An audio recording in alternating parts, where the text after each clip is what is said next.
Master your emotions by Thibaut Meurisse. दोस्तों, क्या आपने किसी सिचुएशन में इमोशनल होकर रिएक्ट किया है? क्या उसके बाद आपको पछतावा हुआ है कि मुझे इतना इमोशनली रिएक्ट नहीं करना चाहिए था? अगर आपको लगता है कि इमोशंस को कंट्रोल करना बहुत ही मुश्किल है, आप अपने इमोशंस को कंट्रोल कर सकते हैं। यही बताने के लिए कुकू एफएम बाइट्स हाजिर है। थिबॉट म्यूराइजे की किताब मास्टर योर इमोशंस की एक छोटी सी समरी लेकर, जिसे पढ़ने के बाद आपका ये बिलीव बिल्कुल चेंज हो जाएगा। की लर्निंग, अपने ईगो को पहचानो, क्योंकि दुश्मन को पहचाने बिना उसे खत्म नहीं किया जा सकता। मान लीजिए आप कभी सब्जी काट रहे हैं और गलती से सब्जी काटते काटते अपनी उंगली ही काट बैठे।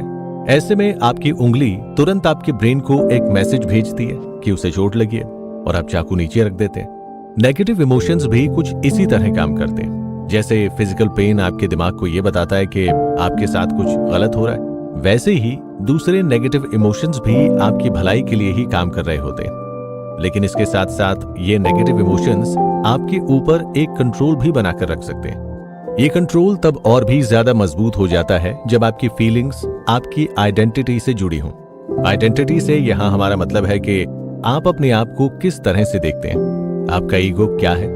ईगो शब्द सुनते ही अक्सर लोग घमंड या अहंकार के बारे में सोचने लगते हैं, लेकिन इसका मतलब सिर्फ घमंडी ही नहीं होता है, बल्कि ये भी होता है कि हम अपने आप को किस तरह से देखते हैं। ये ईगो यानी हमारी आइडेंटिटी धीरे धीरे समाज के अंदर डेवलप होती है, क्योंकि कोई भी आइडेंटिटी नेचुरल नहीं होती, बल्कि हम जिन लोगों के बीच में रहते हैं यानी हमारे समाज के द्वारा बनाई जाती है। आप किस जाति के हैं, किस धर्म के हैं, और यहाँ तक कि किस जेंडर के हैं, ये सब आइडेंटिटी हमें हमारे समाज से मिलती है। ये आइडेंटिटी हमारा ईगो होती है। लेकिन प्रॉब्लम यह है कि हमारी जिंदगी में जितने भी ईगो हैं वो सब सेल्फ सेंटर्ड है, और इसी वजह से हमारी ईगो कभी भी सेटिस्फाइड नहीं हो पाती। ऐसे में अपने ईगो को सेटिस्फाई करने के लिए हमें अपने आप को दूसरों से आगे और दूसरों से बेहतर दिखाना पड़ता है। मान लीजिए आपको अपना ईगो सेटिस्फाई करने के लिए अपने पड़ोसी से बेहतर गाड़ी और अपने साथ काम करने वाले कलीग से बेहतर घर खरीदना। ये बिल्कुल इसी तरह है कि अगर दो बच्चों को बिठाकर एक को 2 चॉकलेट दी जाए और दूसरे को 4 चॉकलेट दी जाए, तो 2 चॉकलेट वाला बच्चा अपनी चॉकलेट को देखकर खुश होने की बजाय अपने पास वाले बच्चे के पास 4 चॉकलेट देखकर दुखी हो जाएगा। बच्चों से लेकर बड़ों तक सबकी यही कहानी है, और इसीलिए जब भी कोई हमारे इस ईगो को नुकसान पहुंचाने की कोशिश करता है तो हम सहन नहीं कर पाते, क्योंकि हमारा सारा ईगो इसी बात पर बना है कि हम दूसरों से बेहतर हैं। फिर ऐसे में अगर कोई हमसे बेहतर बनने की कोशिश करे तो हम उसे बर्दाश्त कैसे कर सकते हैं, फिर चाहे कोई छोटी से छोटी बात ही क्यों ना हो। लेकिन हम उस बात को अपने दिल पर ले लेते हैं। जैसे अगर कोई रोड पर ट्रैफिक के दौरान आपकी इंसल्ट कर दे तो आपका पूरा दिन खराब हो जाता है। और इसी तरह अगर होटल का कोई वेटर आपकी बात थोड़ी देर से सुने तो वो इतनी छोटी सी बात भी आप अपने दिल पर ले लेते हैं। लेकिन अगर आप अपने सेल्फ सेंटर्ड ईगो से बाहर आने लगे तो आपकी लाइफ पहले से ज्यादा खुशहाल हो सकती है, और आप बेवजह अपने आप को परेशान होने से भी बचा सकते हैं। और ऐसा करने की दिशा में सबसे पहला स्टेप है अपने ईगो को पूरी तरह से समझना। आपको अपने आप को यह एहसास कराना होगा कि ईगो और कुछ नहीं बल्कि अपने बारे में एक कहानी है जो आपने अपने दिमाग में तैयार की है। जैसे जैसे आप अपने ईगो को और बेहतर समझते जाएंगे, वैसे वैसे उसका कंट्रोल आपके ऊपर से हटता जाएगा। की लर्निंग, जैसे शेर एक कदम पीछे लेकर अपने शिकार को देखता है, वैसे ही आप भी थोड़ा पीछे हटकर अपने इमोशंस को ठीक नजर से देखिए। हम अक्सर अपने मूड को डिफाइन करने की कोशिश करते हैं। आमतौर पर हम ये बताते हैं कि हम अभी गुस्से में हैं या खुश हैं, या फिर हमारा मूड खराब है।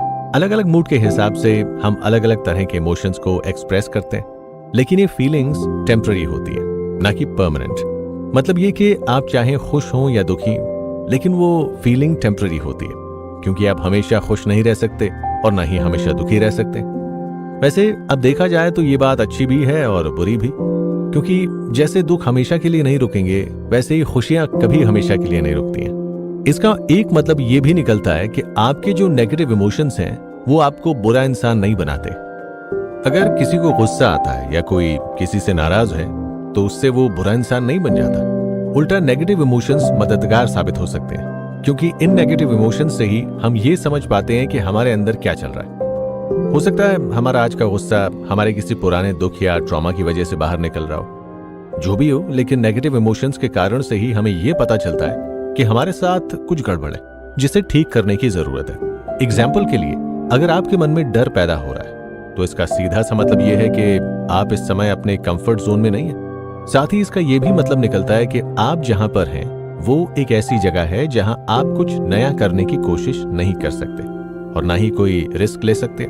ऐसी कंडीशन में आपको ये साइन मिलता है कि आपको अपने आप को चैलेंज करना चाहिए और वो काम करने की कोशिश करनी चाहिए जिसे करने से आप डर रहे हैं। फिर चाहे वो कोई नई दुकान खोलना हो या जॉब के लिए कहीं एप्लीकेशन डालनी हो वगैरह। डर की वजह से अक्सर आप अपने काम को कल पर टाल देते हैं और पूरा दिन बिना कुछ काम किए निकाल देते हैं। अक्सर लोग अपने काम को बहुत मुश्किल समझकर फेलियर के डर से उस काम को छोड़कर प्रोक्रेस्टिनेशन का शिकार हो जाते हैं। ये आदत आपको अपनी जिंदगी में बहुत कुछ अचीव करने से रोक सकती है।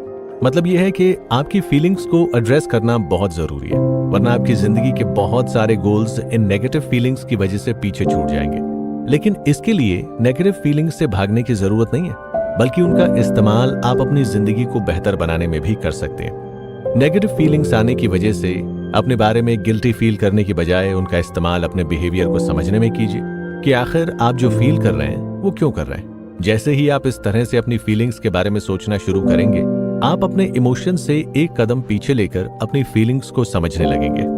आपको समझ में आने लगेगा कि आपकी ये फीलिंग्स कहां से आ रही हैं और क्यों आ रही हैं। इसीलिए अपने इमोशंस पर हमेशा फोकस कीजिए, क्योंकि ऐसा करने पर आपके इमोशंस आपको कंट्रोल करना बंद कर देंगे। कुल मिलाकर बात यह है कि अपने इमोशंस को परमानेंट ना समझिए, बल्कि ऐसा समझिए कि वो तो होली के दिन पहने जाने वाले वो कपड़े हैं जो रंग लगने के बाद अगले दिन किसी काम के नहीं रह जाएंगे। उनका तो बस एक ही खास मतलब होता है, जिसे पूरा करने के बाद वो अपने आप ही चले जाएंगे। की लर्निंग। किसी ने सच कहा है, अपने सबसे अच्छे दोस्त और सबसे बुरे दुश्मन आप खुद हैं। दोस्तों, अगर देखा जाए तो आपकी जिंदगी में दुनिया भर की ट्रबल्स हैं। उसमें आपके बॉस के बुरे बिहेवियर से लेकर आपके बच्चों की मनमर्जी तक न जाने कितनी ट्रबल्स आप लिख सकते हैं। लेकिन अगर आप इन पर गौर करें तो पाएंगे कि इनमें से कोई भी चीज अपने आप में इतनी पेनफुल नहीं है, बल्कि ये तो सिर्फ दुनिया के काम करने के तौर तरीके हैं। लेकिन दिक्कत यह है, आपको लगता है कि आपके आसपास की दुनिया के लोगों को आपके हिसाब से काम करना चाहिए, और ऐसा ना होने पर आपको तकलीफ होने लगती है। अब आप अपने आप के आसपास की दुनिया और उसके काम करने के तौर तरीकों को तो बदल नहीं सकते, लेकिन अपनी एक्सपेक्टेशन और अपनी उम्मीद में बदलाव लाकर अपनी जिंदगी बेहतर तो बना सकते हैं। इसको इस तरह से समझा जा सकता है कि जिंदगी में होने वाली तमाम चीजों का अपने आप में कोई मतलब नहीं होता, बल्कि हम अपने नजरिए से उनमें मतलब खोजने लगते हैं। जैसे एक गरीब किसान के लिए बिना मौसम की बारिश फसल को खराब करने वाली साबित हो सकती है, जिससे उसको बहुत सारी तकलीफों का सामना करना पड़ेगा।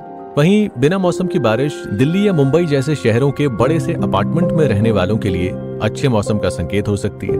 तो जहां एक किसान बारिश से परेशान होगा, वहीं दूसरी ओर एक परिवार बारिश देखकर खुश होगा और घर पर गर्मा गर्म पकौड़ों का मजा लेगा।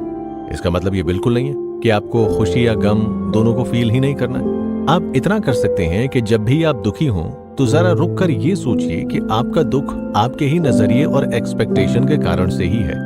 जब आप अपने दुख के बारे में ज्यादा चिंता करते हैं तो आप उन्हें पहले से ज्यादा मुश्किल बना देते हैं, और इससे आपकी मदद तो कुछ नहीं होती, उल्टा आप अपने आप को और ज्यादा परेशान करने लगते हैं। इसीलिए शिकायत करना बंद करें, क्योंकि शिकायत करने से कुछ नहीं बदलता।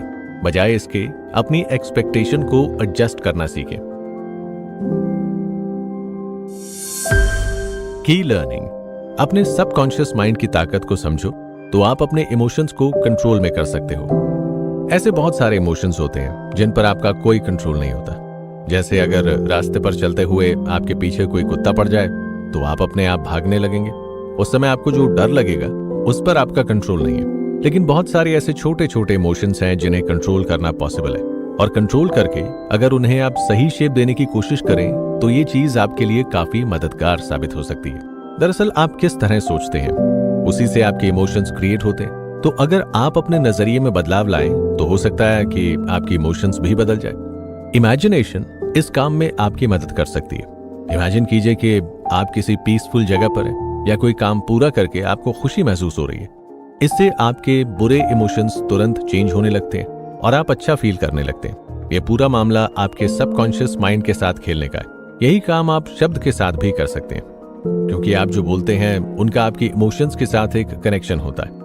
ऐसे शब्दों का इस्तेमाल ना करें जो कॉन्फिडेंट ना हो या जिन्हें सुनकर डाउट क्रिएट होता हो, जैसे शायद, लेकिन और हो सकता है जैसे शब्दों की जगह ऐसे शब्दों का इस्तेमाल करें जिससे आपके अंदर की डिटर्मिनेशन दिखाई देती है।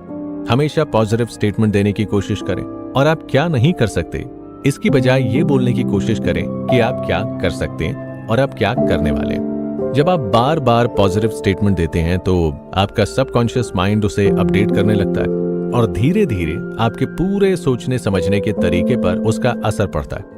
हालांकि ये बात सही है कि सिर्फ सोचने से आपका दुख दूर नहीं हो जाएगा। खासकर अगर आपको कोई सीरियस मेंटल हेल्थ इशू है तो वो सिर्फ सोचने से ठीक नहीं हो जाएगा, लेकिन आपको थोड़ी बहुत मदद जरूर मिल सकती है।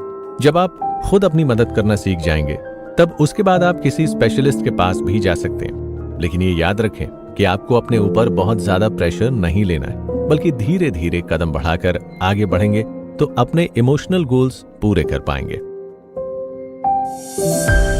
की लर्निंग। बॉडी और इमोशंस रिश्ते में एक दूसरे के सगे लगते हैं। किसी एक को नाराज करके आप दूसरे को खुश नहीं कर सकते। पिछले एपिसोड में हमने जाना कि आपकी फीलिंग्स आपके शब्दों के साथ जुड़ी हुई होती है, लेकिन शब्द के साथ साथ आपकी फीलिंग्स का सीधा रिश्ता आपकी बॉडी से भी है। एक सर्वे में यह पाया गया कि दुनिया भर में जिन लोगों को एंजाइटी और डिप्रेशन की प्रॉब्लम है उनमें से ज्यादातर लोगों को ठीक से नींद ना लेने की भी प्रॉब्लम है। साथ ही जो लोग ठीक से नींद नहीं लेते उनकी उम्र पर भी इसका सीधा असर दिखाई देता है।